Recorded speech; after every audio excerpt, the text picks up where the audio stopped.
Salutations, School Believer. Do you have a dream of becoming an entrepreneur, but don't know where to start or even what to do? Where can I gather information quickly about what's in my zone of genius? Don't worry, School Believers.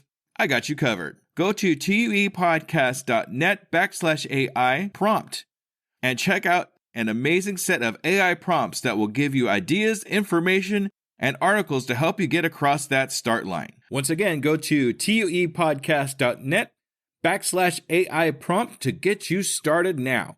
Good luck, School Believer.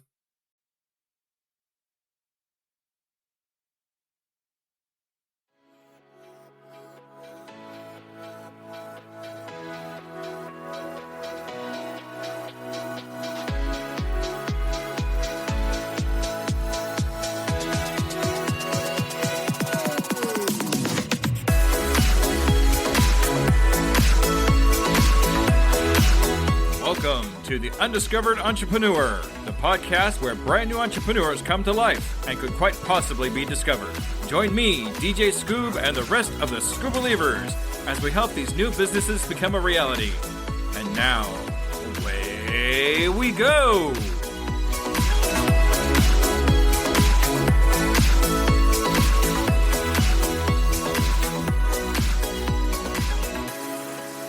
We now join DJ Scoob in the coaching of Deborah Newt, already in progress. Okay, so we're going to go ahead and get started here. And, I also want to mention, thank you for the shout out on your podcast. Appreciate that. Oh, God, yeah. Our pleasure. Chris did it. But, I've listened to, and it's like the support we're getting from our group on Twitter is mind-blowing. Oh, it is. Have you been in that group for a long time? Not for a really long time. Maybe 4 or 5 months. Yeah. Okay, so not much longer than us. Yeah. It's just been mind blowing because this was all very new.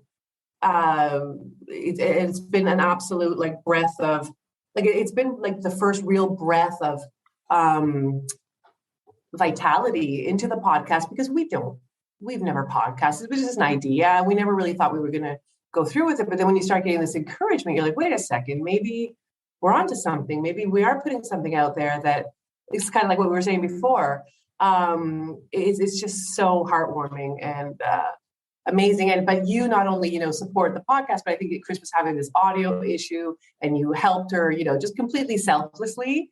And it's just really, really appreciated. You probably think, well, anybody would do that, but that's not necessarily true. So you'd be surprised how many people I've actually sent that video to. Yeah. It's amazing to me.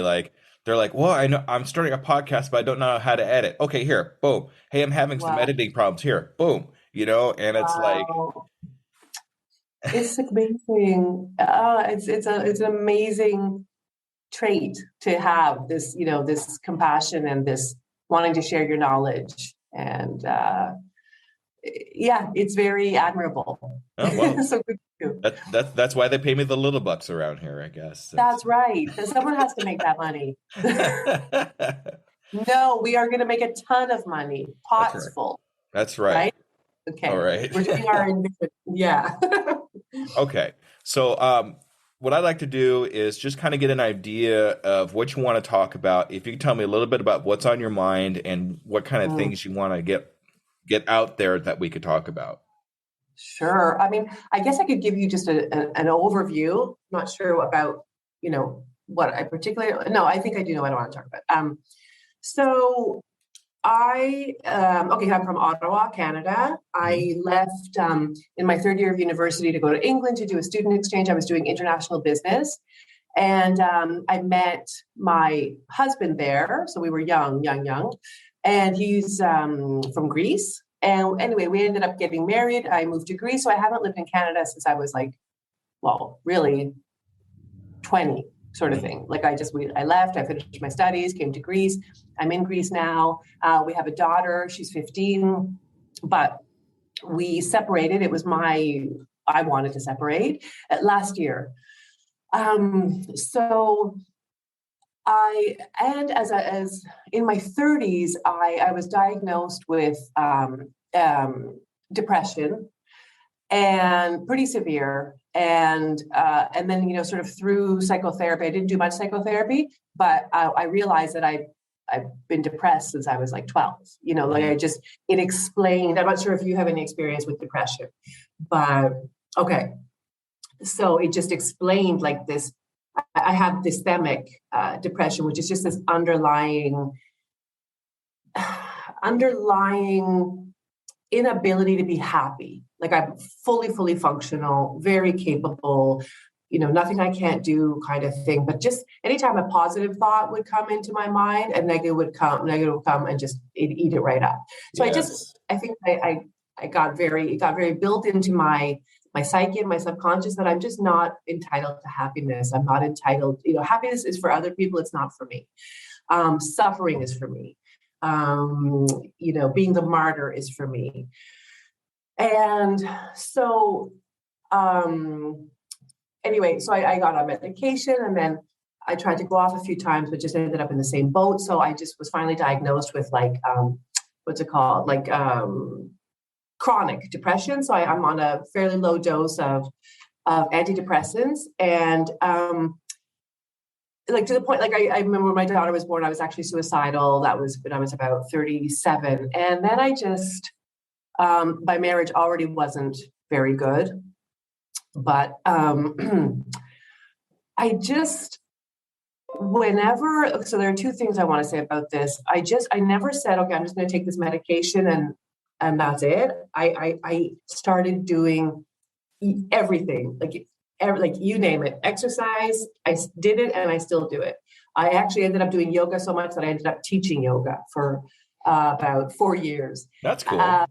Yeah, and the philosophies and just reading psychology and numerology and, you know, tarot, like we were talking about, and just trying to find, like I was trying to find like a bigger context, just so some bigger explanations, trying to find like my purpose in this world. I think to make some sort of sense, like if I'm here and I'm miserable, why am I here? There's got to be a reason. I don't, you know, anyway. So it was you know, I always believe that something good comes out of something negative. So I just always almost felt grateful to my depression for making me go down that route of finding happiness, finding joy, finding purpose, and just looking at things a little bit more introspectively and deeply. So I also, when in 2010, I was working for a company. I work for a shipping company now. Thank God, it's a great company, but it's a full-time, very demanding. I mean, I only work 8.5 hours, you know, a day. It's not like I'm working 12 hours a day, but it's demanding. But I was working for another company, and my then boss got investigated for fraud. And unfortunately, that ended up taking about 15 of us down the legal route. We got charged. I was his PA. And it was absolutely terrifying. Absolutely terrifying. A lot of shame. I felt I hadn't told my parents in Canada. I was like, look at me, like I totally screwed up my life. I'm here on these are felony charges. And you know, I just so much shame, but it was also like a self-fulfilling prophecy, because I just always was convinced that I was meant to feel bad in this life. So I think that I'm not sure if you read a lot about manifesting and stuff like that, but, you know, manifesting is great when you're manifesting the right stuff. When you're manifesting these deeply held beliefs to come true over and over again, it's debilitating. Right. And so last year, anyway, again, that made me go even deeper into like spirituality and all that stuff, because I was like, I have to get through this. I have a daughter to raise. I can't. And in Greece, so these things, it took 11 years for the case to end. It ended last year in 21, and the whole thing started in 2010. So, in about 2018, I was feeling okay about the case. But really it was hard work getting there. I just decided that, why am I in this marriage? Like, what am I trying to prove, and to whom? Why do why do I have to suffer? Why do I have to keep making this the reality of my life? So I started the very, very difficult process of telling my husband that I don't want to be married to him anymore. And for various reasons, including the quarantines, I couldn't actually move out of the house until last year. But I see the positive side of things. And I think actually it was really good because although the fights in the beginning were horrible, it forced us to learn to coexist, like get past the anger. Like I think if we had separated when I was really angry, we probably would have separated really badly, really, really badly. And we have a kid and I didn't want that. But because we were sort of forced to stay together and coexist and work through our anger, we ended up separating, thank the Lord, really well. So we're still able to we can even go out for coffee together and make decisions about our daughter and all that stuff. So last year in September, the case ended and we were all acquitted because, of course, we didn't do anything. And I separated from my husband. And so I'm just in this place where I'm like, oh my God, I am free. I'm not waiting anymore for anything. I do not accept unhappiness by any, and I'm 52. I'll be 52 this week. I don't want to say Happy birthday. Thank you. The 21st. I'm just like in this super excited phase of my life where I just showed how sort of kick-ass I was by going through everything I went through, but I'm ready to have fewer negative experiences, and more positive experiences. So I'm just really excited about life. I'm still on medication, but that's okay. And menopause has kind of screwed me up a little bit, but I've got that sort of under control. So life coaching, I did the course, I guess just last year, seems like ages ago. I did the course, just maybe 6-month course on life coaching. And, what was I going to say? And, and then just this time last year, Chris and I, she lives up in a town. She goes back and forth between Boston and Greece. And when she's in Greece, she lives in a town about 4 hours from me. And we were having our, sort of annual Christmas drinks. And I was saying, God, there's just so much I don't know. Like I can barely have a conversation at like a dinner table because I just don't know. I'm smart and I do my job well. It's nothing to do with intelligence. It's just that I never had the opportunity to look all this stuff up that I'm interested in. I don't even know when the First World War was and all this stuff. And she was like, we need to make a podcast out of that. It was just so random. And we were laughing. We were like, oh my God, like who the hell is going to listen to us kind of thing.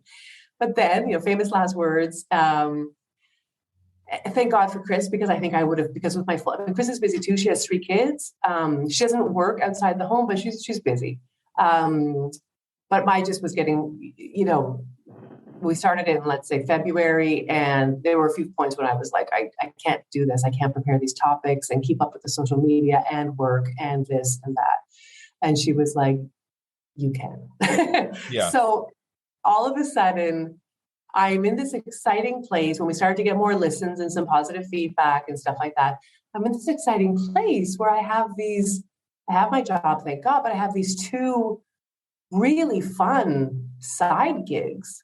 Life coaching, I've only done, I haven't done any paid work yet. Like I've only done a little bit of,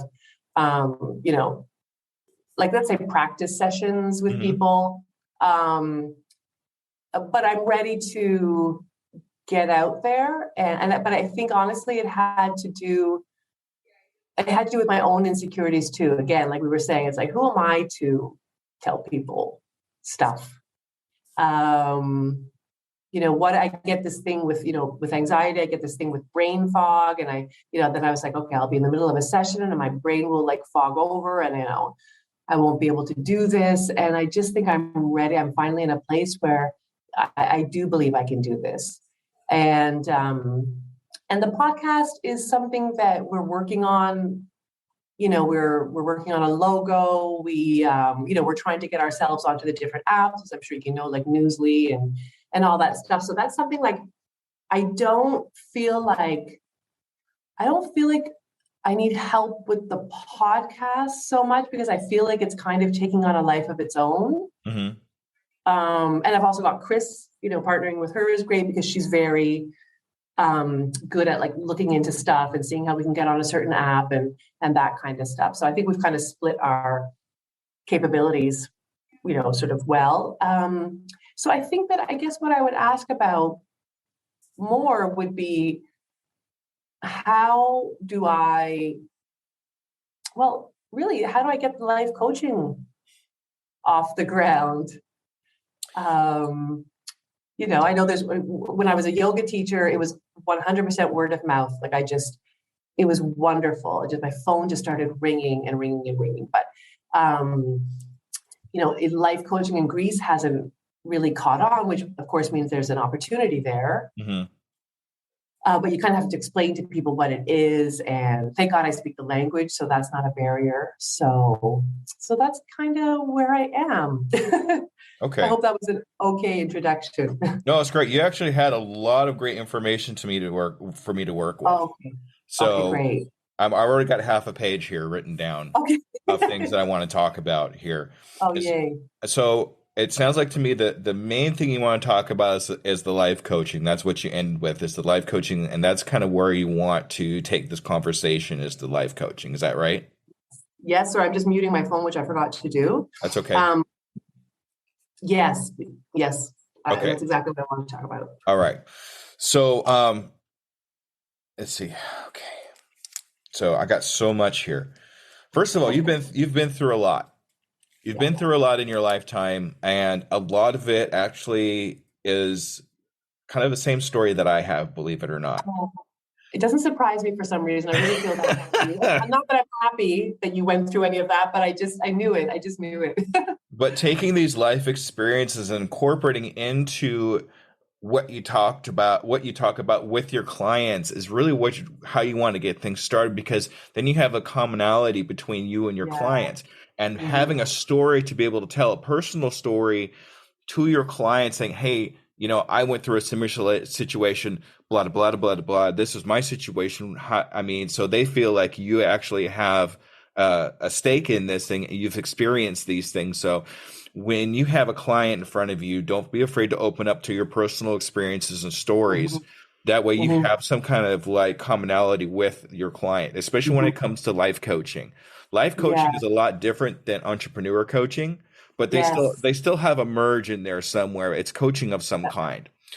So it really boils down to telling stories that are common to what you both are experiencing. Mm-hmm. So, for example, for me, I have a 30-year-old son and a 28-year-old daughter through my first marriage. Mm-hmm. And that was a very, very messy marriage that was, she actually ended up leaving me for another man. So, who ended up raising my kids. Oh, God. So, my second marriage, we are actually still in close contact, still really good friends. She actually suffers from a similar depression as you. So that's why I know your situation, because I've actually seen it from the outside, what she's gone through. Right. So it's very similar to what what you described to me. Mm-hmm. But all that knowledge and all that situation you've gone through gives you the power to be able to explain and have a common denominator with whoever else you're talking to. And it's so vast that you're going to have you're going to be able to do that with a lot of different people.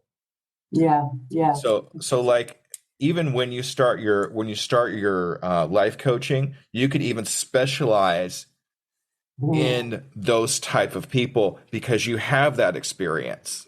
You see what I'm saying? So you can actually niche down that life coaching to people that deal with depression, people that deal with loss, people that deal with relationships that end the way yours did, that kind of thing. That way, instead of having such a bold, I'm a life coach, come see me. Yes. You could niche that down to, I'm a life coach that deals with depression and that blah, blah, blah, blah.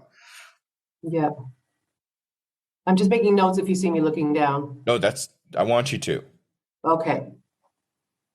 The more I see you look down, the better, actually, because I know you're taking. Yeah. Okay, great. Right? Yeah, so it's okay. I'm scribbling. So a couple other things, Deb, I want to talk about is you mentioned that you have a brain fog sometimes. Okay. Do you still experience that every once in a while? I do. Okay. It's better. I actually, I took on I've done so many tests all year. I think it's related to various stuff, but partially to menopause. I'm taking an additional antidepressant. Anyway, it's something sort of neurological that is coming and sort of complementing what I was already taking. And knock on wood, I've been much better for about a month. I still have it a little bit when I get anxious, but it's not as debilitating as it has been. So it's better. Okay. So I'm going to ask you a very kind of weird question. Okay. I like those. Good. Okay. What is your diet like? Tell me about what you eat and that kind of thing on a regular basis. Okay. Yes. I actually eat quite healthily. I like healthy food. I like in the morning I'll have a rice cake with tahini and a bit of honey. Then I'll have a banana. Then for lunch, I take to work, it might be like steamed beets, a cucumber, lettuce. I'll have some cottage cheese in there. Might throw in some tuna. Then I always have to have like a piece of chocolate. I won't have a huge chocolate bar, but I'll have a couple of pieces of chocolate to to help. I don't know. It's usually around 2 or 3 in the afternoon, so I'm tired by that point. The evening is when I fall down.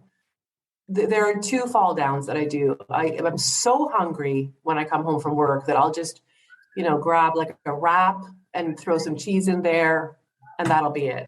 And so like, it's very rare. Like I don't cook. Like I eat healthily, but I'll eat a lot of quinoa or whatever you call it, quinoa and stuff like that. But, there's not a lot of like meat in my diet.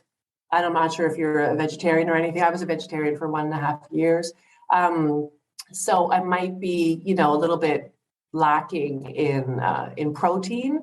But to be honest, I did a very strict, I didn't eat gluten for a year. And I don't think it helped. I felt better physically because I thought that might be it. And then I remember a few years ago, I did, I think I cut out like a lot of sugars and dairy. My point is that I didn't, and Chris knows a lot about this stuff too. I didn't find any significant changes to say, oh my gosh, that's what it was. It was gluten or it was this or that. But no, that's a really good question because so many people, have diet issues that can trigger this kind of brain fog. So I don't think it's that, but maybe I just haven't discovered what it is yet. So a lot of that diet's actually good for you as far as body is concerned. I'm not going to say completely cut out gluten, but like your body still needs a little bit of gluten just because it converts that into energies. Also having the tuna is good because you need that fish oils, right? Right. Yeah. So here's the thing I've actually found. Now, my family suffers greatly from Alzheimer's disease. Oh, dear. It's on both sides of my family.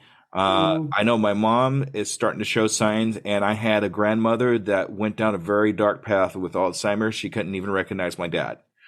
Oh, so sorry to hear that. Yeah. Because of this knowledge that I have about my past, I took a deep, deep dive into Alzheimer's to prevent it for myself because I didn't want that to happen to me. And I actually found that a lot of it has to the brain actually has a lot to do with the rest of your body because it controls everything.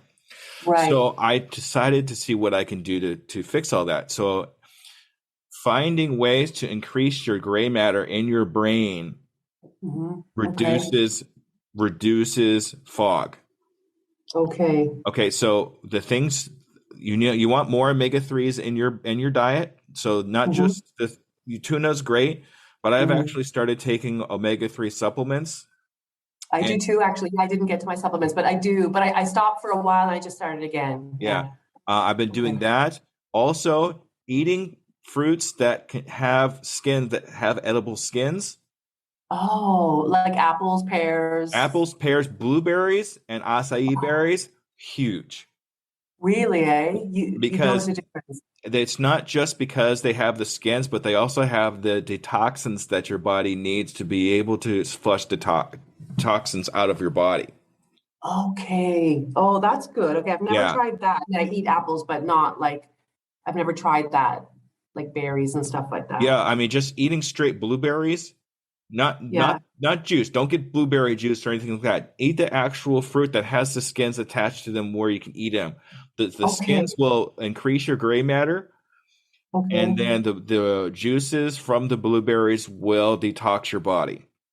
Okay, thank you. Okay. Now, the other thing too is you want to use specific spices to increase your gray matter. Turmeric. Oh, turmeric, is that? Wait a second. It's a powder spice that you can get at the grocery store. It literally just says turmeric. They also have supplements for turmeric too. I wouldn't suggest that because I'm not exactly sure what your body does. I don't actually take turmeric pills, but I do put whenever I cook any kind of meat of any kind, I'll throw a lot of turmeric on it. It gives it a great flavor, and it's good for the melon. Is that turmeric? Turmeric with an R. Turmeric. Okay, I feel like it's very similar to something else that I've heard of. So this is good that I've never heard of this because it means I've never tried it, so it might help. Right, exactly. And then pepper, just pepper. Okay. It's good. I don't use a lot of pepper, so. Use more. Okay.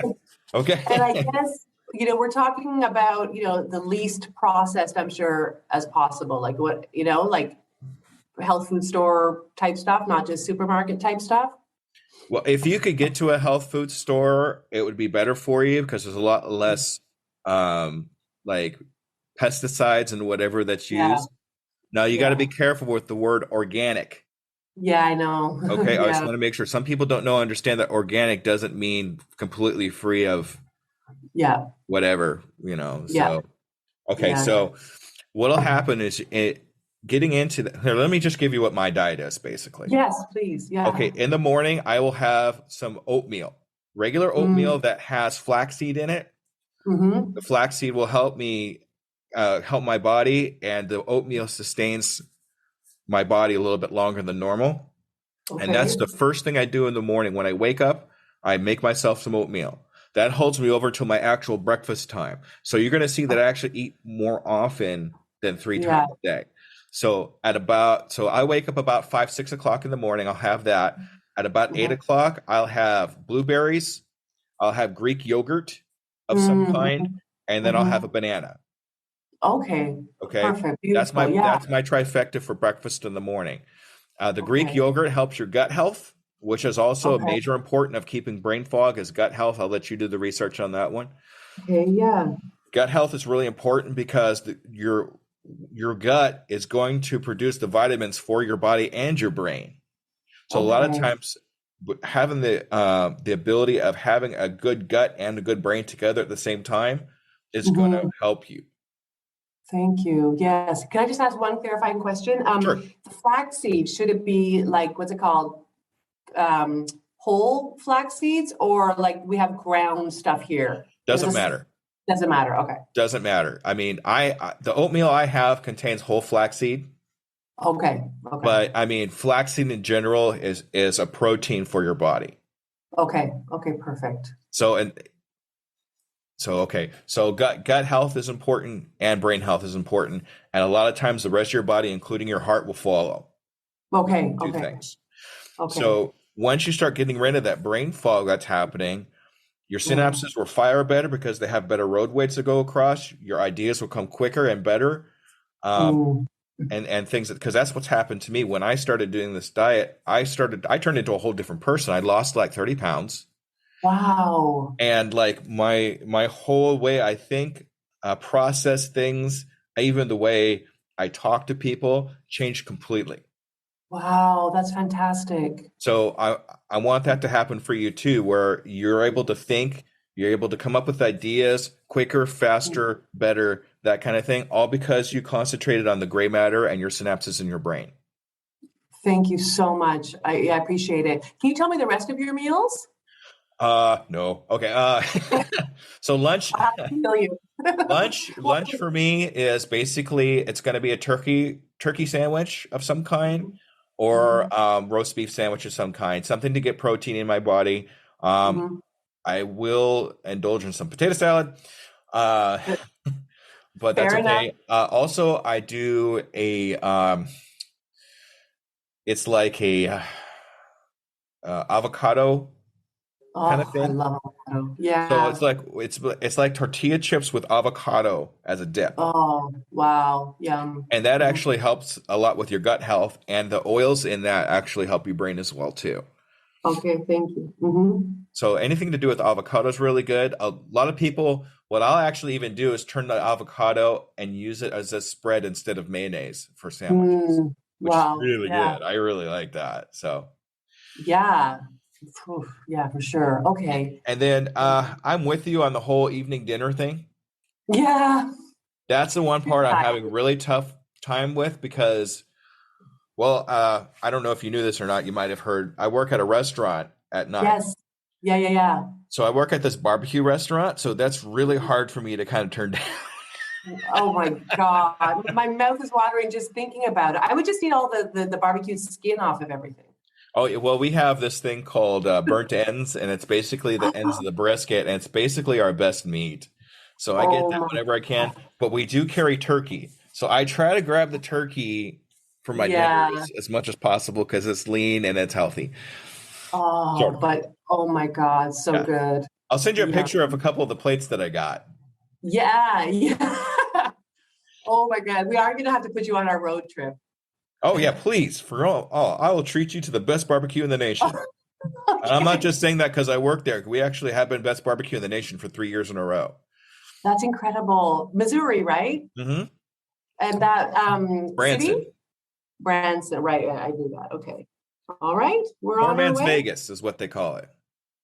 What's it called? Poor man's Vegas. Oh, really? Is it like a casino town? No, well, not casino, but there's a lot of shows. There's thrill rides. There's a theme park at the end. There's water slides. There's like go-karts. There's all kinds Oh of my, cool stuff you can do all up and down the main strip there. oh God. Chris will be, yeah. I'll just go for the barbecue and some wine and she'll do all that stuff. Have you ever heard of, are you a country fan? Like I grew up with it, but I Uh, don't really you listen ever to it heard of Clay anymore. Cooper? No. Okay. Is he He's a new? famous country singer. Oh, He lives here in town and he has his own oh, place, which is really cool. wow. Um, Wow. anyway, No, Statler Brothers, Charlie Pride, uh, Crystal Gale. That was sort of my dad's jam. oh, okay. Yeah. So All anyway, right. so that's my diet. So I think Okay. working on your brain health and your gut health is going Mhm. to increase a lot of what you're going to be able to capable of doing as far as that's concerned. Okay. Thank you. Okay. Fantastic. Yeah, I've written it down. All right. So what else do I got for you?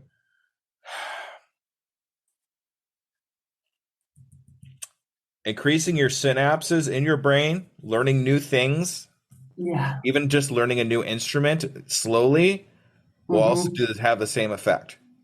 Okay. So, for example, if you've listened to my podcast all the way through to the very end, I actually Hmm. I'm learning to speak Spanish. Oh no, I didn't pick up on that. Only Yeah, listen because to. it's at the very, very end, like after the outro ends, I Yeah. take like 2 or 3 minutes and you can hear me learning Spanish. Wow. Most people don't make it that far, but it's Yeah. not so much as something as part of my podcast. It's something kind of a Yeah. little bit for me. Yeah. But Okay. whatever. But Yeah. what I'm doing is I'm learning Spanish to not just to learn the language, because I work a lot around Spanish speaking people, but it's to help increase the synapses in my brain because I'm learning something new. When you do Okay. that, those same pathways that you're making in the brain isn't just for Spanish, but it's for anything and everything else that Yeah. will increase. Okay. That So makes sense. Yeah. so like learning a new instrument, learning a new language, anything that you're learning. Those phone games, okay, maybe. Really? Yeah, maybe. I don't know. I'm not big on the phone games as compared to like No. learning a language or an instrument. But Yeah. yeah, anything that you're learning Wow. will Okay. help you. They do say that. Like that's why a lot of people who are, getting older, I guess we're all getting older, do a lot of crosswords and Sudoku and stuff like that. Yeah, I don't really do that, but it's something I can do so easily on the subway when I'm going to work. I can't really play the ukulele on the subway, or I can speak Greek, but I learned that a long time ago, so I don't think that's helping. But yeah, those games are something really easy I could do a little bit every day. Okay. Even if it's only 10 minutes a day, Yeah, you that's a know. really good idea. So Yeah. like there's gosh, what is it called? Musically? Uh-huh. There's an app. I'll send you the app. Thank you. It's free, and you get one lesson a day on how to play a string instrument. Wow. And I'm learning guitar. Good. I've Amazing. always wanted to learn guitar. It's something that, you know, Yeah. but Yeah. I'll send that to you if you want to use that so you can see what it Thank is. you. Okay. Thank you. Sure. Yeah. Okay. All right. And one more thing I want to go over as far as okay, this is going to get a little bit deeper, okay? Mhm. So in your situation, you have something I call the upper limit problem. Okay. Okay. So what it is yourself and your mind is only capable of so much happiness and abundance that when you Mm, reach that plateau, you sabotage yourself with negativity. exactly. Okay. Yes. So we need to find a way to raise that plateau. We need to elevate that roof that you have of abundance and happiness so you can be happier. You see how that works? Absolutely. And And that is effing brilliant. now Sorry. that you know about it, you Mhm. will now that I've told you about it and you know about it, you will actually find yourself even subconsciously realizing that, hey, I've reached this plateau. I don't want to do Yes. something. I don't want to do something to go Right. back down again. I want to stay Mhm. here, right? Right. So when Yes. you start feeling that when you're doing really, really good, and then something Mhm. bad's happening. What's going on here? Okay, now you know Mhm. there's something going on, and you could Mhm.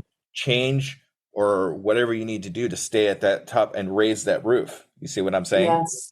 So Absolutely. I would like you to read a book Mhm. called The Big Leap. Now, if you've listened to my episode 25, which you probably haven't yet, because it's kind of like recent, Yeah. I go into 4 questions to how to find your zone of genius. And now that is actually in that book. You did that with your client. I love that zone of genius. I couldn't remember it. Okay, so zone of genius. So I the zone love of that. genius and the upper limit issue, it goes Mhm. over specifically in that book of The Big Leap. Okay, And thank that's you. why whenever I talk to anybody that's never heard of that book or has the same situation like you have, I always suggest reading that book because it changed my life. Because I had that same problem. I called it my Yeah. last name is Blount, so I called it the Blount curse. Oh God. Okay, so Yeah. what it is whenever something's going really, really good, like hey, things are clicking along great, and all something really bad would happen. Like Yeah. Yeah. I get a traffic ticket or a bill would come up or something like that. Yeah.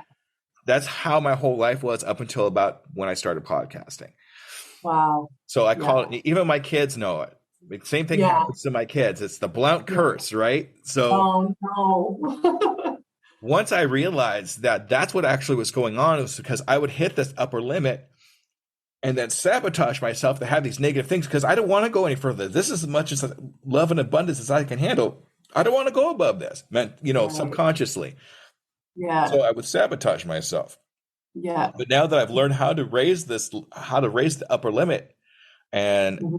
and change things in my life where I could actually see myself sabotaging or something negative Exactly. about to happen, I could prevent it so I could stay up here. Right. Yeah. It totally makes sense. Okay. I get that. I really do. Yeah, no, it reminds me of like this, again, like this self-fulfilling prophecy. Oh, wait a second. I can't feel good because I'm supposed to feel bad. That's what my subconscious tells me. So I'm going to find a way to fit into that mold, which even though I don't like it, it's so familiar to me. It's what I'm actually comfortable with. And it's what I'm always going to bring into my life. That's Very, anyway, very but yeah, good. Very, yeah, very good. yeah. No, it's just, so once you see it, it's really hard to understand intellectually, but once you see it, it's like, it's just there. You can't unsee it. Yeah, self-sabotage, huge issue for me. I'm better, but definitely a huge issue. So read that book. If you want, Thank you you. could go to my you could go to my website and find it real quick. I have it in my resources page. Okay. So if you want to look into it, buy it, whatever, you could find it there on my webpage. Okay, thank you. Yeah. Yeah, I'll see if I can get it in Greece. If not, I'm going to Canada. Maybe I can grab it there. Okay. So another thing I want to talk about, and this was probably one thing that really plagued me more than anything else up until probably about a month ago, literally, Oh, wow. was imposter syndrome. Oh, absolutely. Okay. So imposter syndrome for me has been my biggest hurdle I needed to get past to be able to start doing what I'm doing now, which is my coaching. Yeah. Because I had that same problem. Who am I to be able to talk to this? I don't have a degree in anything. I'm just a guy that talks on a podcast and has some Yeah. experiences. Who am I to Yeah. do this, right? So what happened to me was I was actually reaching out to a lot of other people. Hey, I have an imposter syndrome problem. My imposter syndrome problem. Can you help me with my imposter syndrome problem? So one day, her name is Sana, I think it's her name. I was in one of her rooms and one of her Twitter spaces. And I was like, hey, I have a problem with my imposter syndrome. She actually, about a day after that, texted me back and said, hey, I want you to do me a favor. Stop calling it my imposter syndrome. Stop owning something that's so horrible that it's holding you back from where you want to go. And I had no idea I was actually doing that. I was owning my imposter syndrome. I was owning something that was holding me back. Once I let that go, and stop owning that imposter syndrome, I was able to let go and start coaching. And now I'm doing it. So don't own your imposter syndrome. Say the imposter syndrome. Say just another way to keep that imposter syndrome away from you. And mentally, it will go away. Okay. I've read books. I've talked to high-level coaches. I've talked to anybody. And it was just that one little thing that she caught that nobody else did. Wow. That let it go for me. So now I try to, when somebody talks about how, like, who am I? Who am I to do this? That's what I tell people, is just to let the ownership of the imposter syndrome go, and it will start to disappear for you. Oh, thank you. Yeah, you're right. It's so simple, but it can trip you up. And words are so important, because every time you say something, you're convincing yourself more and more of it. I have imposter syndrome. I am imposter syndrome. Like, we have to be so careful with the words we use, and even the words we think. So important. Exactly. Yeah. Oh, thank you. Yeah. Amazing. All right. So I'm going to move on here to your actual life coaching itself. So can you tell me a little bit more what you want to accomplish with the life coaching? Yes.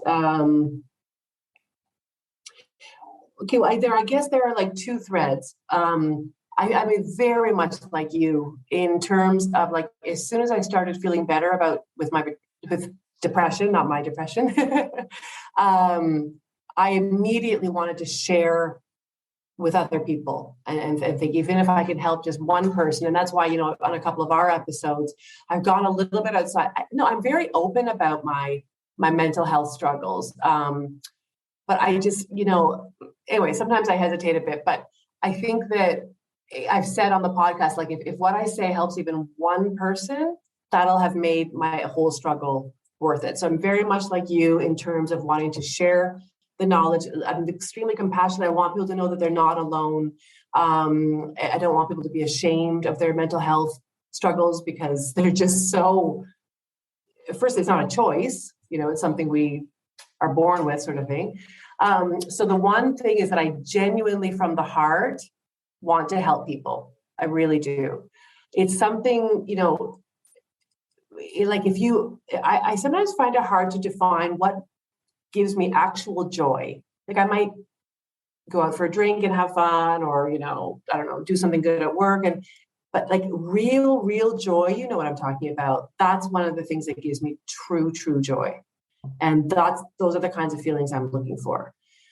So that's one part of it. The other part of it is that I want, my daughter's 15. So when she's 18, she'll be finished, 17, 18, she'll be finished high school. And now that I'm separated, I want to be able to, in 3 years, if not sooner, to work remotely. I don't want to be tied to Greece or Canada or anywhere. I want to be able to sustain myself and sustain myself well. From life coaching, I have no idea what's going to happen with the podcast. If something happens and we can monetize, that'll be great. But I'm more focused on the life coaching. So to be financially, well, I'm already financially independent, but let's say to be financially independent, but not geographically bound. Okay. Okay, that's my thing. And so I think that, I just want the freedom. I don't know what my daughter's going to do, but I want to be able to go back and forth between Greece and Canada. Here now I can't. I really can't, because my job is very office based. Greece hasn't caught on as much to the remote working thing that sort of spread through COVID. Mm-hmm. So I want to be geographically independent. I want to be financially very sound, because, retirement's not very far away anymore at this age. And I just think that, coaching, God willing, if I have my health and all that stuff, is something I can do into my 70s. Like I'm not in any rush to retire. My mom is still a real estate agent and she's like 76. Mm-hmm. So I love working as long as I'm doing something that I love. So those are my things. Okay. Those are good things. Those are good things to have. And I'm glad that you actually have that sit in your head about what you actually want to accomplish, because having those goals for yourself is what's going to get you there. Right. So here's what I'd like to do with you right now. You said one of the main things that you want to do is to give joy. Yes. That's one of your main things. Yes. So tell me how you're going to accomplish giving joy to other people. Oh, that's such a good question. I'm going to, firstly, I'm going to help them feel seen. Mm-hmm.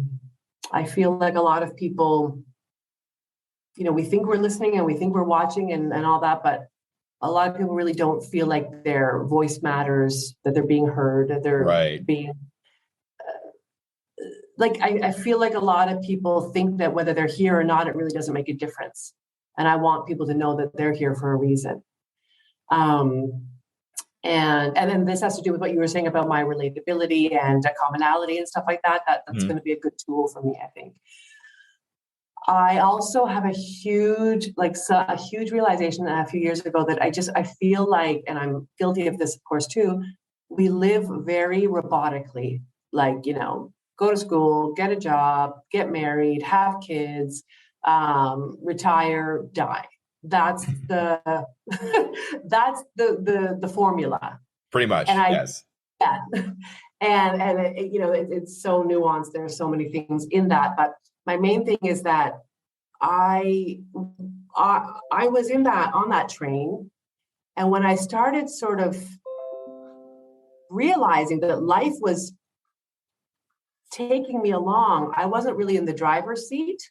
Made me feel so empowered to think, wait a second, I have some say in how my life goes. Like I'm not criticizing people, but I personally, because I let my life be driven by circumstances and stuff like that, I just am at this point now where I'm like, no, I want to say, I want to be conscious in every moment, deciding, is this the next step I want to make? Even like, am I going to choose the green apples or the red apples? What's my heart telling me right now? I want to be present in this decision right now. I mean, I'm exaggerating a little bit, but you know what I'm saying? Oh, I know exactly what you're saying. Yeah, it's fine. I love talking to people that get me. So thank you for that. So I've often thought that a sort of a catch line for my coaching would be purpose-based coaching. I'm not saying that everybody has to go out and save the world, but be present. Who are you? Who are you? I don't think I actually answered your question, but like, you ask a person who they are, and they'll start saying, well, I'm a mom. I work full time. I like yoga. It's like, no, that's not who you are. Who are you? That's what you do. That's exactly. Yeah. Like, what makes your heart flutter? Like, so I think that my joy would be I've actually thought of calling the life coaching, the real you, which goes to the acronym TRY, like the real you, like helping people really understand who they are so that they can inform their decisions and their direction in life based on who they really are and not the formula. So I think that I can help people get unstuck and achieve some things in their life for them and not just for society. I hope that was a good answer. Is that sort of what you were? So This is why I record these things. Yeah. Because I want you, when you get this, to listen to everything that you just said and reflect on it. Okay. You said some amazing things for yourself. Really amazing things. Helping people being seen. I love that. That's definitely going to be something that you really kind of need to concentrate on, because there's a lot of people that went through exactly the same things that you've been through, and they feel that if nobody's listening to them, they're not being seen, they're invisible, they're see-through because nobody responds to them like they want to. Yeah. So that's definitely going to be something that I would kind of reflect on. Being able to take charge of your life. That's going to be big too. Get in the driver's seat. Get out of the back seat of your life and get into the driver's seat. Exactly. Okay, and be able I'm to getting chills hearing it come back to me. Oh, sorry. I'm getting chills like hearing my own words being said to me. Thank you. Sorry, I didn't mean to interrupt. So No, you're okay. Sometimes when you hear your words come from a different voice, that has a different meaning. Because it's not coming from yourself, it's coming from another human being that's understanding what you're saying. Exactly. So that's why you're getting chills, because you're hearing your voice, you're saying come from a different voice. Yes. So, Wow. okay. Purpose-based coaching. I like that. Are you okay? No. Yeah. Okay. Why? What did I do? No, I just want to make sure you're okay. Oh yeah, I'm great. I'm kind of fidgeting because this chair is not very comfortable, but I'm fantastic. Okay. Purpose-based coaching, that's definitely going to be something that you want to base your coaching off of. Okay. You want purpose-based coaching. That's definitely a good pillar to have in your coaching. Okay. Thank you. The real you, I like that. Thank you. I want you to build off of that. What does that actually, and I don't want you to do it right now, but just something to think about. What does that actually mean to you? Yeah. I mean, build off of that. Make something, go like this. Start with a piece of paper, put the real you across the top of it, and write a paragraph about what that actually means to you. Then after you write a paragraph, I want you to write one paragraph instead of like 2 or 3 paragraphs. Condense it all into one paragraph. Then after you condense it down to one paragraph, I want you to condense it into 2 sentences. I love that. And when you condense it into 2 sentences, It's going to be exactly where you want to be, what you want to be, and what you want to say to people in a short amount of time to be able to get your point across of what you actually do. Thank you so much for that. That's so good. And that'll end up being my tagline, probably. You could even do that. Yeah, absolutely. Yeah. Okay. Sorry, I'm just writing down. No, write it down. Okay. So the next thing, and like I said, I want you to be able to listen back at this when it comes. The other thing is finally getting independent. My brain's not working. Geographically. Geographically, I need another one of these things. That's what it is. I'm getting lost. Oh, what is that? Coffee? Well, yeah. Oh, okay. I'm a coffee nutcase. I love coffee. If I could put it in my bloodstream, I would. Okay. Oh. So finally getting independent geographically and getting out of where you want to do. So I'm going to ask you the same question. What do you think you need to do to be able to get geographically unstuck? I think I need to build a lucrative online coaching business. Mm-hmm. I think that this is another aspect of it, that I'm also interested in energy work and putting my hands on people. And I haven't ruled that out. I love that idea. Because I do think I have healing hands. But then I thought, that's geographically limiting. Not that I won't do that. Maybe I can find a way to do that remotely as well. But I need to have a way to coach online so that I can work from anywhere. I don't know, maybe I'm missing something. It's really that simple. It's not simple to achieve it. It's simple to say what you need to do. Okay. What else do you think you need?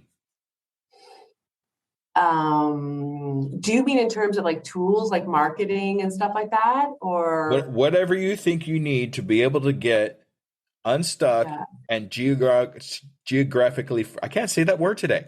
Geographically free. Nah. I need to. Here's my issue. Not my issue. Here's an issue. And that really stuck with me what you said about owning stuff. I like that. That's going to be like a huge keeper. It's a bit of a catch-22 because I need to be able to coach online, which means that I can take my laptop anywhere and coach from anywhere. Mm-hmm. But in order to build up that kind of business, it's very hard to be working full-time and having a daughter. But I can't get rid of my full-time job until I'm making at least as much money from online coaching. Yes. Yeah, I think a lot of people have that issue. Okay. So, it's okay right now when a couple of coaching gigs is just great for a little bit of extra cash, but to actually be able to uproot from this full-time job and, take that bold step into freelancing is, it's going to be, it's going to be a leap of faith, but it trips me up a little bit. Okay, I'm writing some stuff down here. Hold on. Yeah, me too. Okay. All right. Is there anything else you think that you want to kind of like what will get you unstuck at this point from being geographically stuck? Is there anything else? Well, I'm definitely geographically stuck for the next 3 years, which I'm okay with because my daughter is here in school and I don't want to, take her away from her father and all that stuff. Mm-hmm. Yeah, I think that I can't think of anything else right now. Okay. No, that's okay. That's actually what I was hoping you'd say. That means okay. That means that you've exhausted every idea that you possibly could have about. You can use this too. It's not copyrighted. You've exhausted everything that your brain could come up with for that subject. So that's actually a good thing. Oh, great. Okay. So when you're a little coaching advice. When you're coaching and you're getting these ideas and they say, that's it, that's all I could come up with, that's a good thing. Okay. Thank you. Okay, Yeah, that means this level of questioning is done. And now you can start working. Okay. So lucrative online coaching. Okay, I'm actually going to go one step before that. 3 years. Why 3 years? Now, I understand that your daughter has a lot to do with it, but why are you waiting 3 years to start accomplishing what you want to accomplish? I'm really not waiting. What my idea is that I'm going to use the next 3 years starting now. I've already started coaching. Again, I'm not making any money at it, but I think, through word of mouth, something will happen. So I think it's like, if I see that in the next year, I can live off of this, then I will quit my job next year. But I'm starting now. And I guess I have as a cutoff date, whatever that means, 3 years. Like in 3 years' time or earlier, I want to be geographically independent. Okay. Not that I would leave Greece, but even just being able to schedule my sessions in a way that gives me more free time and stuff like that is freedom for me. Not geographical necessarily, but freedom. Okay. So I'm going to give you a little, now this is going to sound like I'm comparing, but I'm really not comparing. Okay. I'm just trying to give you an example. Yeah. So my life and my experience is actually fuller than yours. No, I'm just kidding. All right. So I actually work 2 full-time jobs. I work at the restaurant and I work at the local hospital. Both of them, I work 8 hours every day. And then I have my son, my youngest son that I deal with, and then, family time and things like that. And then I run my podcast, and then I'm doing coaching. Yeah, that is a lot. Wait a second. You work 8 hours in total at the 2 jobs, or? Oh, both jobs are 8 hours. Are you serious? Every day? Mostly every day. I do have one day every 2 weeks I'm off of both jobs, and then some mornings I'm off of one job and some nights I'm off of another job. That's why I have time to do other things. So it's all about, and I hate saying it, but the only way I'm able to pull off any of this is very strict scheduling. Yes, which I'm very lacking in. Yes. So like when I sent you my Calendarly, those days that I have on my Calendarly are specifically set aside for podcasting and coaching. I only do podcasting and coaching at that time. Okay. The rest of the time, I'm either at work or it's family time. Now, my family time for my son are Mondays.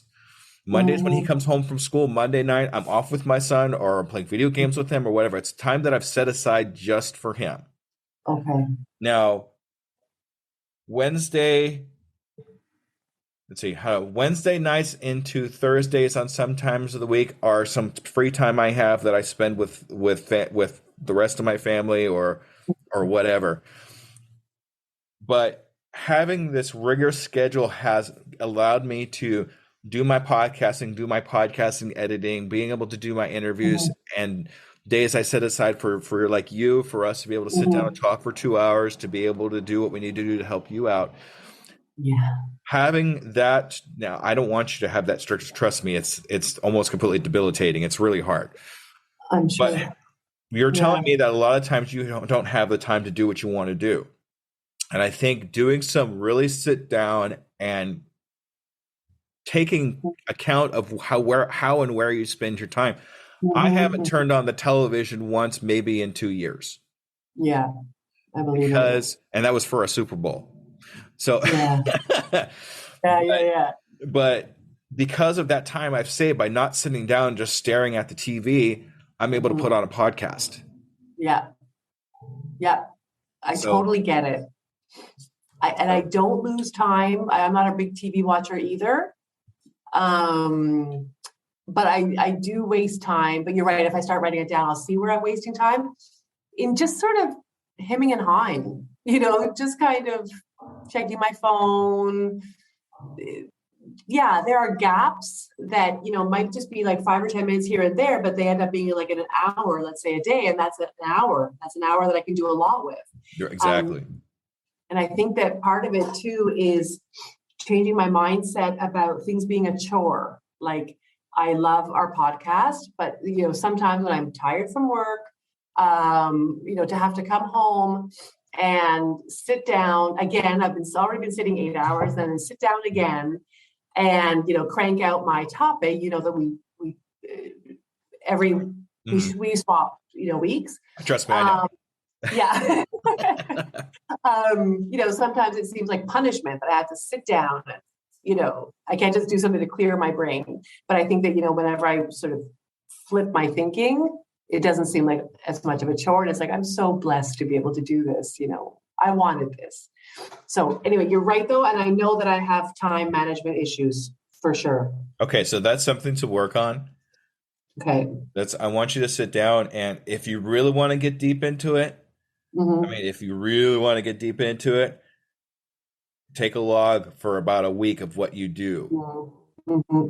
Between this time and this time I'm at work. Between this time and this time I'm actually on my phone looking through TikTok. Between this time and this time I'm working on this next subject of my podcast. And then you could map out. Then you could see where you're wasting time and how you could change that wasted time into something that you could accomplish, a goal for yourself or something like that. So a lot of now for me, I'm very thankful for my jobs because they understand what I'm trying to accomplish, and they let me on my phone whenever I need to be able to schedule appointments like yours or anything like that. So they understand I do a lot of texting and I do a lot of social media stuff on my phone. Great. So I'm blessed to have that, even though I'm working both of these jobs. But even finding those extra 2 or 3 minutes to be able to shoot out something on Twitter, I don't know if you pay attention to my feed or not, but a lot of times throughout the day, I'll throw out little sayings or little pictures that say an inspirational something or other. That's actually something I have set up through an app on my phone. Oh, that's so smart. So what it is it gives me a signal. It gives me a signal on my phone and said, hey, there's a new saying that just came up. I'll open it up real quick. Yeah, I like that one. Boom, boom, send, bam, done. Yeah. Totally agree.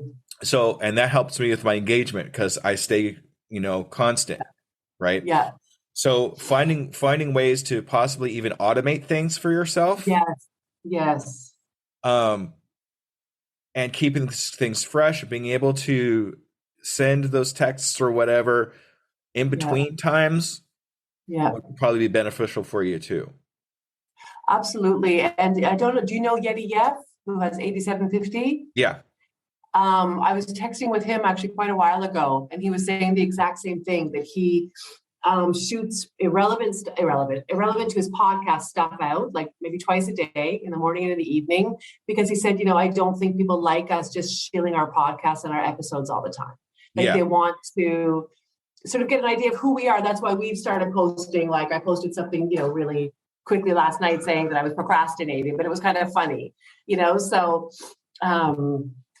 I totally agree with that approach. But you're right, automating it helps with the brain power for sure. No, you could schedule things on Twitter, right? Of course I didn't. Okay. Okay. So right. So when you're on your laptop or whatever, it's only available on the online version that's on desktop. Okay. Okay. That makes sense. Okay. Yeah. So you actually have to be on your computer. When you make a tweet, if you're on the very bottom of the tweet, there's a few little icons on the bottom. And one of those icons, it looks like either a clock or a calendar. I can't remember off the top of my head. Okay. That will actually take you to a place where you can actually schedule out this tweet to go out at a specific time. Okay. So what you do now is you batch your content where you do 4 or 5 tweets going out at specific times of the day that will automatically go out. Right. Amazing. So for example, I'll have a little snappy saying or a quote. Yeah. I'll have an advertisement for my podcast. I'll have a picture of me going, or whatever. And I'll do all that all at once. and schedule it out to go. Like I have one that goes out at like 7:30, the one that goes out at 12, and one that goes out at 2:30, and one that goes out at 4, because I realize that in those times I'm having the most engagement on my Twitter space or on my Twitter feed. Okay. So paying attention to when you get the most likes or when you get the most things at specific times of the day, that's when you want to put out something. Okay. Amazing. Yeah. Okay. Thank you. Yeah. All right. And what was I talking about? Okay. So, even though you're giving yourself 3 years, I really think you could actually condense that time down. I don't think you need to wait 3 years. No. I really don't. No. Okay. I actually think you could start pulling things off like now. Now, I'm not saying like go to another country or anything like that, but start getting used to going to the coffee shop and having a coaching. Get used to going over here and having a coaching online or whatever. Start kind of going remotely, but in short bursts and in local areas. That way you're getting used to moving things out. And what that's going to do for you too is you're going to start scheduling clients while you're going out. So you're going to start scheduling clients at the same time. So kind of get used to doing that yourself. Okay. Now, don't think that you have to wait 3 years to go remote. No. Even now I have a client, he's a client at the shipping company, and I'm doing free coaching with him just to get some practice. And so he's in India, so it's totally online. So I'm just kind of getting a feel for it, Okay. I think 3 years is too long for you to have to come up with a goal like that. Okay. I mean, I still want to... Oh, hang on just a second here. Yeah.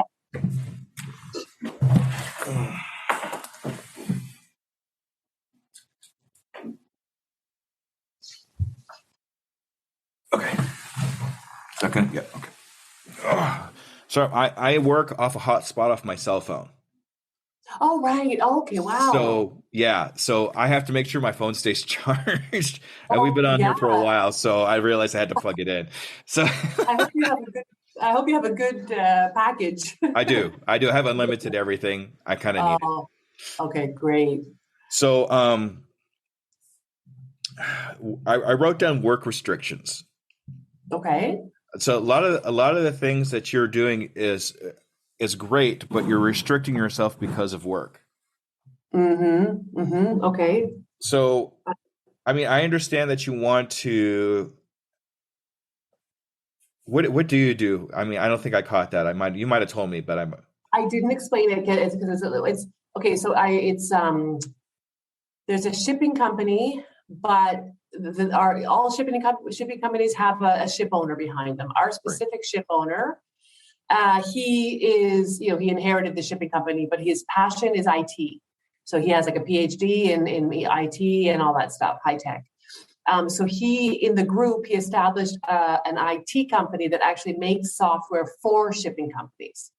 So we have 4 kinds of software that we sell to shipping companies, develop and sell, and I'm responsible for one of those 4 units. So I guess I'm not a technical person, but I'm manager of the department. So I'm department manager, department director, or whatever you call it, just making sure everybody does what they're supposed to do. Okay. I have about 12 people in my department. Yeah. Okay. All right. So you have a lot of responsibility, sounds like.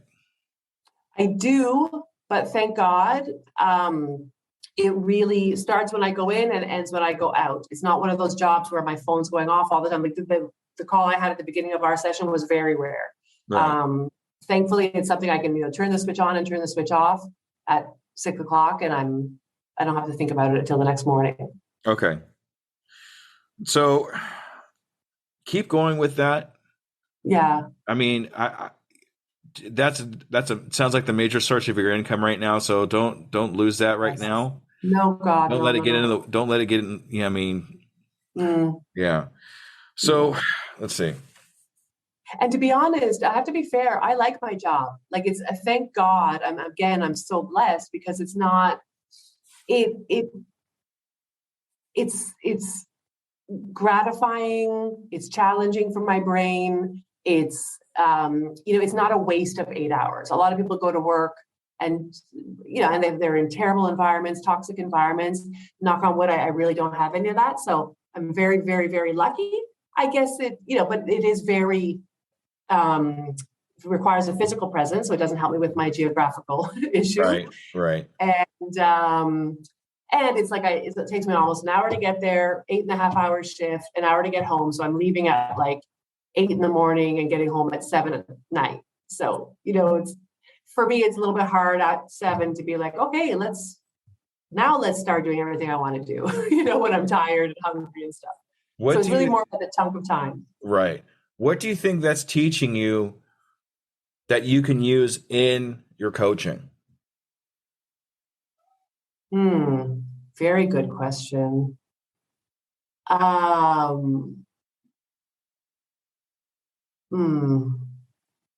think I'm stuck.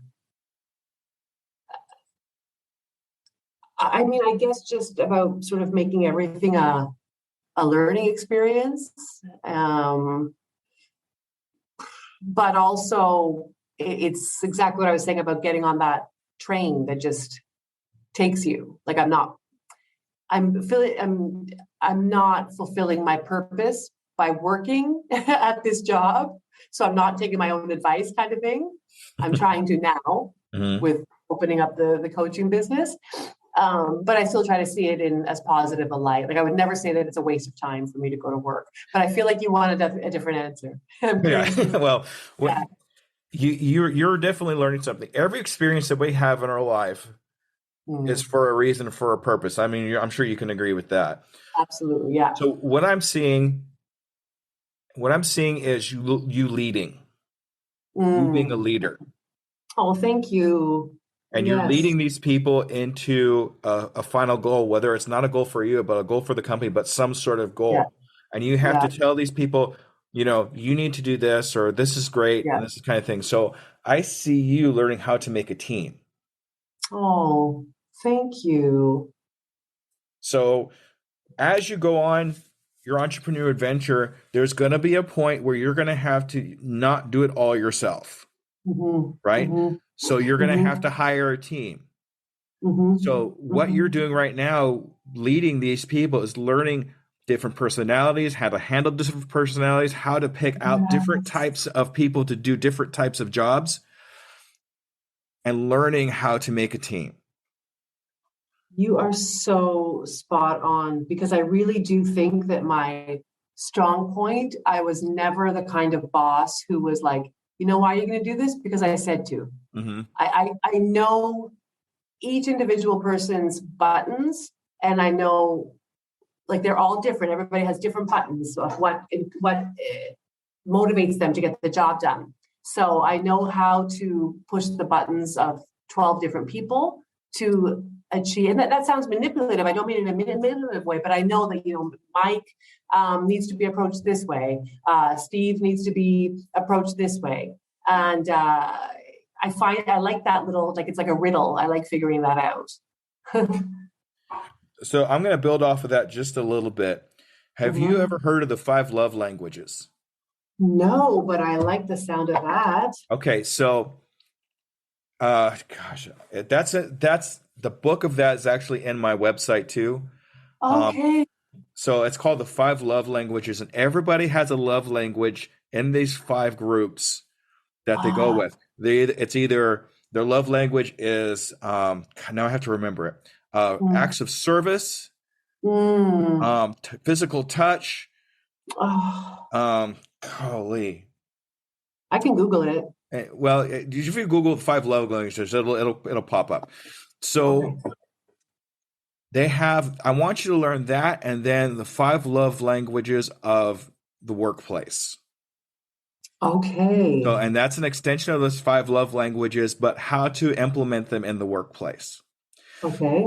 Once you learn what somebody's love language is, you can There you actually go. communicate with them in their own love language and actually be a lot more effective.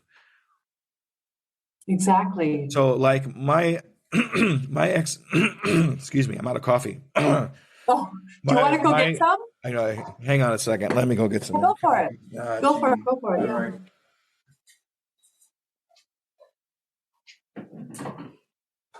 I told you this is like my life's blood, this coffee. I don't know why.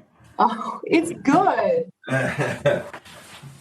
I'm just going to use this opportunity to grab my water too. Yeah, go. Yeah. Very messy house. That's all right. You don't see outside my wall here, so you know.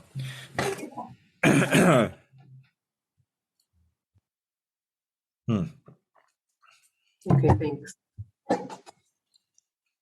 All right. So once you learn somebody's love language, you could actually be more effective in their in your communication with them. Mm-hmm. So, wow, what is going on? It's the winter phlegm. It's No, it just like kicked in all of a sudden. That was really weird. So, I would definitely look into those two books. The five love languages of the workplace is in my website. Oh, okay, on the website. Okay. So you'll see a lot of books that I've not written, but I've used. I wish I wrote those books. I was like, wow, how more impressed can I be? But Yeah. everything that I've used up to this point in my entrepreneur adventure is on my website. Oh, thank you. So, and you can actually cross that over into your coaching too. Yeah. If there's a way, once you read those books and understand what they are, is if there's a way that you can figure out what somebody's love language is, Yeah. you'll be able to communicate with them a lot more effectively. Yeah, absolutely. I mean, I feel like I'm already doing it without knowing that I was doing it. In my work life, I don't know. Yeah. I don't know if I do it as much in my private life, but it's something that I could certainly build on. And in coaching, obviously. Right. Oh, amazing. Thank you. So think about that. And there's one more thing two more books I want you to read. I got a lot of homework for you. I'm sorry. I got so much homework for you. It's been a saving grace. I stopped. Sorry, maybe I'm too chatty, but I usually take the subway to work, but I stopped with COVID because it was just too dangerous and stuff like that.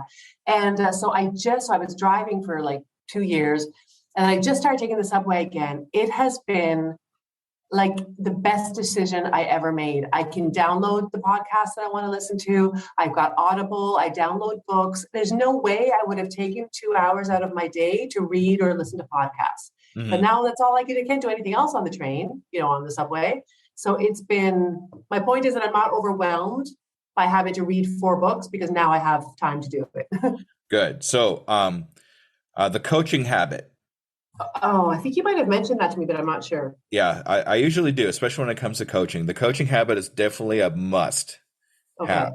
Okay. The other one is called The Prosperous Coach. Okay. This book will teach you basically the steps to take to start charging for coaching. Because it sounds like that's exactly what you need. Yes, and it's a little bit of imposter syndrome and stuff. Yeah. So here, let me give you an example of what I'm doing. So go with me on this, okay? Yeah. So I actually am doing the same thing as you. I'm coaching for free. Mm-hmm. I'm not going to do this to you because I'm explaining it to you. So, and there's a reason I do 2 hours. Okay. A lot of coaches will start like 30 minutes and that's it. But there's no way you're going to get anything deep into half an hour. Okay. Yeah. So after that, a lot of times I'll ask the person I'm talking to, hey, if you don't mind, if you can like write a little blurb about how how you felt or how I changed your mindset or anything like that. And I actually use that on the front page of a website. Mm-hmm. I was going to do that anyway for you, but yeah. Yeah, I know. But but the thing is, if you have that evidence of actual people that you've actually talked to, that's going to be very helpful in your credibility. Oh, you're so right. Yes. Okay. So you want to put that somewhere right up front in your website if you do one, or if you want to refer back to it, like how come I should go with you? Well, there was this person that said this thing. Now you have a story you can go back on, and if they actually checked out that person, they'll realize it's actually an actual story. That's real. So using that to your advantage would be helpful. Then what I do is I do a follow-up 24 hours later. Hey, did you have a chance to think about things? Do you have any questions about anything? You've had 24 hours to think about it. Is there anything I can assist you with or answer any questions you had at that point? Yes, no, whatever, that kind of thing. Yeah. Then I offer another 2-hour follow-up a month later. Okay. That's free? Yes, free. Holy crap. Okay. Okay. Now it seems kind of lengthy and long term, but this starts getting the credibility that says, hey, since I've done this much for you, would you be interested to continue this? And that's when you go into your pitch for money. Now, this is all in that book, The Prosperous Coach. Okay. So you can take it from me, read the book, whatever. It's all in there. Yeah. Okay, thank you. So now you've established, one-on-one, you've established your capability of coaching this person. You've made a change in their life. Now is the time to ask for whatever you decide. Okay. Fantastic. Yeah. Now, another reason why you want to wait a little bit then have that second coaching is because a lot of times you're coaching. Now, this is for me. It's going to be a little different for you because you're doing life coaching. I'm doing entrepreneur coaching, but there's a similarity. They've seen a change. There's a bit of money increase, or there's something that's changed in their life for positive that they're realizing that you have a value for them. Yes. So now's the time to ask them for compensation for that value. Yeah. Yeah, I totally get it. Yeah, and I can absolutely, I've seen that even with people I've coached with no money. They're like, like you can't imagine, I spoke calmly for the first time with my wife after we spoke. Like, my point is that they used what we talked about and saw an immediate benefit. So that's the value that you're talking about. Okay. So what do you think of that? I think it's amazing. I really do. I think it's absolutely about building credibility, giving them enough time to see that what they're getting is bringing results into their life. And what more do you need to decide to part with a little bit of money? Right? Exactly. So when you start asking for money, this is going to be the hardest part of the whole thing. It's not the actual coaching. We're actually pretty good at it. We like doing it, right? Yeah. So the hardest part of actually coaching is asking for the amount of money that you want for coaching. Exactly. Right? Yes. So I don't know if you got a chance to listen to the episode or not, but Cliff Ravenscraft is, I want to say episode 12. Okay. He is a coach. Oh, okay. Okay. He actually started out as a podcaster, ended up a coach. He's actually one of my quote unquote virtual mentors, but he knows who I am. Right. Okay. If you said, hey, it's Jesse. Oh, Jesse. Yeah, I know him, that kind of thing. So, he charges, get this, $12,000 a month for his coaching. Unbelievable. Isn't that crazy? And people do it. He has 5 or 6 people that he coaches a month, and he gets $12,000 a month for this coaching. But that's how valuable coaching can be. I know. I believe it. So when you're thinking about what to charge these people, don't undercharge yourself. Yeah. Okay. So personally, right now, since I'm just getting started at this, he's been doing it for like years. I'm charging anywhere between $500 and $700 a month, or I'm going to. I haven't done it yet. I hadn't gotten to that point yet. For how many sessions? I'm going to start with 6 months worth. So it's say $700 times 6. But in that month, how many sessions does your You're going to get client get? two sessions a month. 2 sessions a month. Okay. But if you do the math on that, 2 sessions, it's mind-boggling. If you actually do the math, if you get 5 clients paying you $700 a month, what does that monthly income end up being? 5, 10, 15, 20, 25, 30, 35 $3,500 a month. isn't it? Yeah, and that's one client. No, wait, you said 5 clients. No, it's amazing. Yeah. And there's people that charge a lot more than that. This is something else I have to think about, because in Greece, there's no way, and I'm not saying that to be defeatist, like the salaries here are horrible. It's a completely different setup in the States, but I'm going to be online, with Americans and Canadians probably. Don't limit yourself just because you live in Greece. You have an entire world of people that you can help. Exactly. Now, if you want to do one-on-one coaching where you're actually sitting down and actually having a cup of coffee with them, that's one thing. Yeah. But I mean, like us, I'm in the central US. Yeah. So we just happen to be on the same time schedule. I don't know how that worked out. Yeah. So, but sit down and really think about what your actual value is and your knowledge is to somebody else. So let me give you a little story. This will help you. Mm-hmm. So Pablo Picasso, one of the biggest artists, right, ever out there, is sitting at a pub and doodling on a napkin. Okay. Mm-hmm. And a lady comes up and sees what he's doing. Oh, that's beautiful. Can you sell that to me? And Pablo Picasso says, yeah, I'll sell it to you. And she goes, well, how much do you want for it? Well, $20,000. Right. And she goes, $20,000. It took you 5 minutes to do that. Mm. And Pablo Picasso said, no, it took me 20 years to do this. Yes, exactly. Don't undervalue your work. Yes. That's really what that boils down to being. Exactly. People aren't buying an hour of your time. They're buying your experience in your lifetime for that 1 hour. Totally agree. It's funny. I actually had that conversation with somebody today. He's my personal trainer, and he's like, to get to this like level that I have blood, sweat, and tears, thousands of dollars. You're damn right I'm going to charge 50 euros an hour, Yeah. So I totally get it. I totally get it. Yeah. Because that's one thing that I've noticed when I've talked to other people about their products, their coaching, anything else. They always seem to want to undercut themselves because they're afraid to charge what they think they're worth, because they don't think it's actually worth that much, when it really, really is. It really is.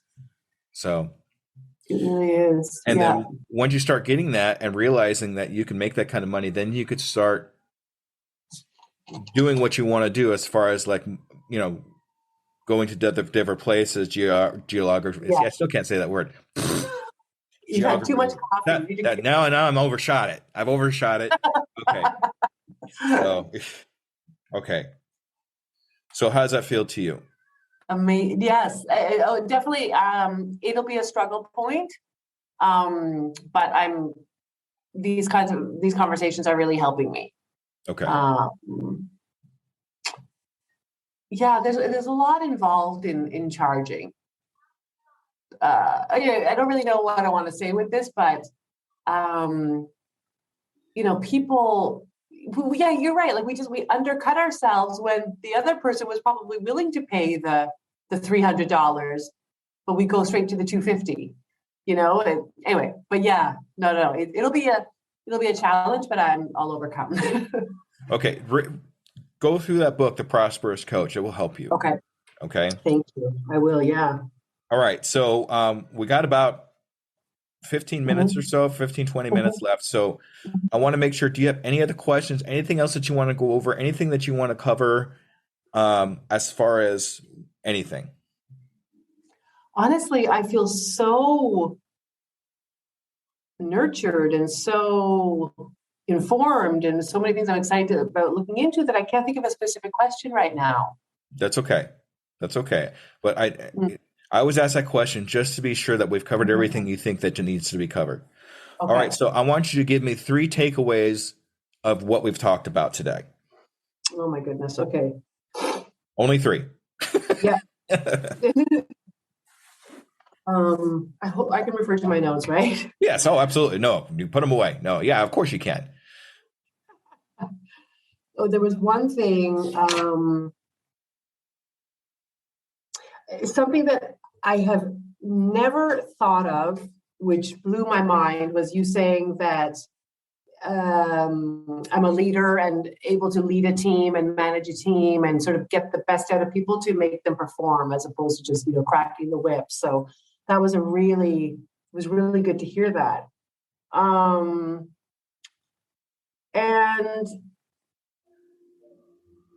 I was, a little bit in like this purpose-based coaching and the real you. I was kind of like, oh, I don't know, who am I? But then you sort of, you essentially said you are that person. End of story. So, whether we like to admit it or not, we want validation. So that was really, really good. Amazing. And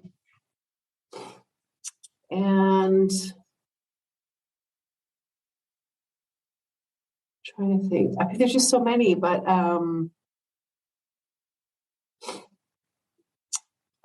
I think I had already sort of knew about the this sort of glass ceiling of, what did you call it? The upper limit problem. Yeah.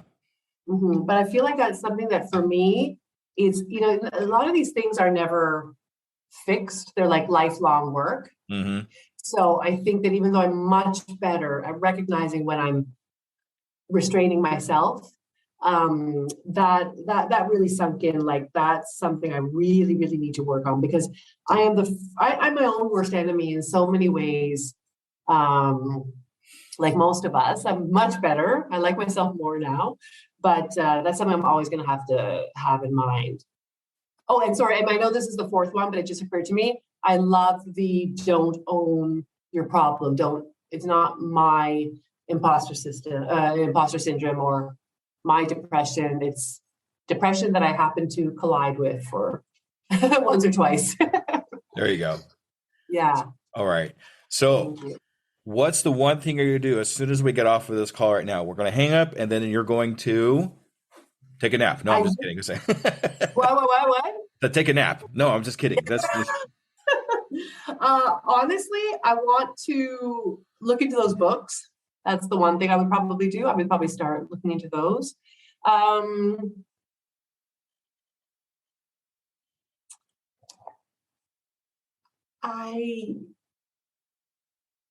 feel like I wouldn't do something tangible in terms of like start trying to drum up clients or anything like that. But I would work with myself, very good at sitting by myself. I would work with myself and just really envision how not only possible this is, but how it's absolutely certain that it's going to work. I would probably sit with myself. It's a little bit late here. It's like 9:30 p.m. So I would do something quiet like that. Like I would just reflect. Right. There you go. Good. Yeah. I want you to, here, I'll show you something else too. Mm-hmm.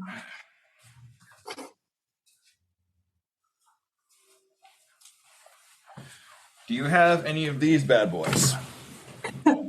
Sticky notes? Sticky notes, Post-it notes. I have a ton at the office. I don't have any here. So I'll have to get some. So here's what I want you to do. Okay. The ideas that you have, for example, like the real you and that kind of thing. Yeah. Sticky notes. Brain dump everything onto these sticky notes. Yes. Stick it onto a wall. Okay. And look at it. And just set a timer for 5 minutes. Get yourself a marker and just start, okay, this, all right. And then this, all right. And start doing that. I've done vision boards and they're very effective. But this But now what you could do is, now that you have a couple ideas, start grouping them. That's the nice thing about sticky notes. So now you could start sectioning them off. Well, this is kind of like this. And this, Right. as a matter of fact, I'm working on one right now. I'll send you a picture of it so you can see where I've come up with. So you can see how to do it. And then this is how I do my brain dumping. This is how I do my brainstorming and anything like that, because it turns off your editing brain and turns on your creative brain. Right. That's so true. Because once you start getting into editing mode, it's like, well, is this really like this? Oh, I don't know. Yeah. Or just, I'm going to write this down, but is it really? No, you want to just dump everything and just prune everything off later. Wow. That's amazing, Jesse. Yeah.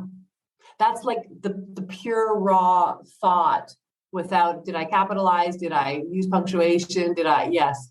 Yeah. So I want you to do that. Okay. I want you to do that too at one point or another. Okay.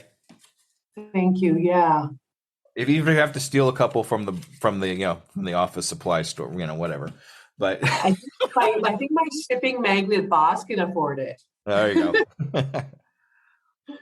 All right. So I'm going to ask you a quick question here. I've recorded everything and I'm going to send you this. Would you be okay if I actually use the content here that we've talked about for other things?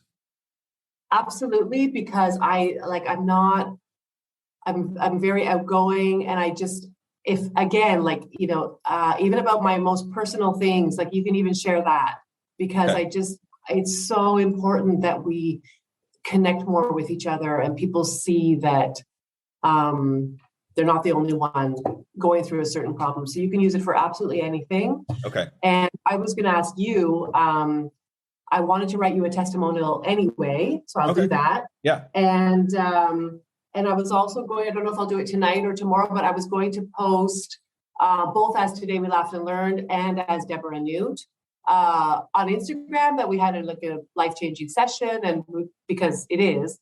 As long as it is, that's fine. I don't want you to put it on. Okay. No. I mean, I'll word it, Okay. No, it is. I mean, it is. It's making me feel like, wow, I'm really doing this. It's cementing it for me. So thank you. Yeah. So testimonials. So what I like to do, and just like normal, I want to follow up with you in about a month's time and see what you've done and what you've progressed. And I'm going to hold you accountable for a lot of things that we've talked about today. Okay. Yeah, I need that. That's going to be the important things. I want to know what books you've read that we've talked about. I want to hear what implementations you've had. If you've actually asked somebody to start paying you for coaching, whatever it is, something that you've done to reach these goals that you want to get to. You don't even have to tell me that you've made the goals. I just want to hear that you've made progress towards the goals. Okay. Hearing about you actually hitting those goals would be fantastic. That would be mind blowing for me, and I would really like that. Yeah. But don't feel like I'm pressuring you into, you got to make this goal, otherwise you get all stressed about it and that kind of thing. I don't want to be like that.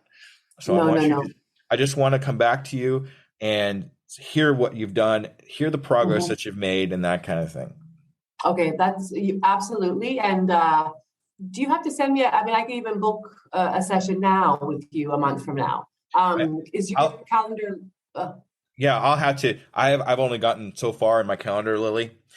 Okay. So I'll go ahead and set up the next month after that. That way you can go into it. So give me like a day or so, and then if you want to go into it, that's fine. It's the same. It's the same link. It's always the same. Right. So Okay. Yeah, I'll make a note to get into it, because I'm just afraid that I'll leave it and then miss it. So all right. So if besides the testimonial, what I'd like to do too, especially since you're one of my first coaches, is if you feel that somebody needs a coach, needs some coaching, I want you to tell them, say, hey, I know this guy, he's giving me one free coaching to give away. Oh. And I want you to have it. So what you're basically doing is giving this gift of a free coaching to somebody else that's a $700 value. Oh my God. And I have such a good idea of who I would give that to. Okay. So tell them to email me or contact me on my Twitter. You know how to get a hold of me. right? Mhm, And mhm, say, hey, I have a gift for you. I want you to have this free coaching with Jesse, with DJ, however you want to call me. mhm, mhm, mhm, mhm. With DJ this Scoop guy. is a little more memorable, but Yeah. whatever. But anyway, so that helps me a lot because now I have a fresh person to talk to, and I could Yeah. take them through that process like we talked about, that later on I could probably, Yeah. have some kind of monetization happening. Okay. Absolutely. Yes, I will. I have someone in mind. She lives here, but she's actually American. So, okay. Yeah, I'm going to think about that. Okay. Yeah, absolutely. Right. Okay, Okay. so I'm going to send this video to you. I'm going to go ahead and stop it now since we're kind of done talking.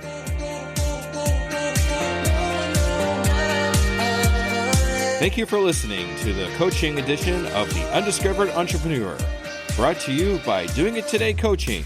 If you want to get across the start line, contact me, DJ Scoob, at doingittodaycoaching@gmail.com. Say the words, "Do it now," for a free 2-hour discovery call to see how I can help you in your entrepreneur adventure. Art and graphics by Elaine Wilson, audio video by Brian Briggs of Ocean Tree Creative, and hosted by me, DJ Scoob. Supported by my Patreon, Brian Briggs. Click links in the show notes below for more information. And always remember, I can, I am, I will, and I'm doing it today.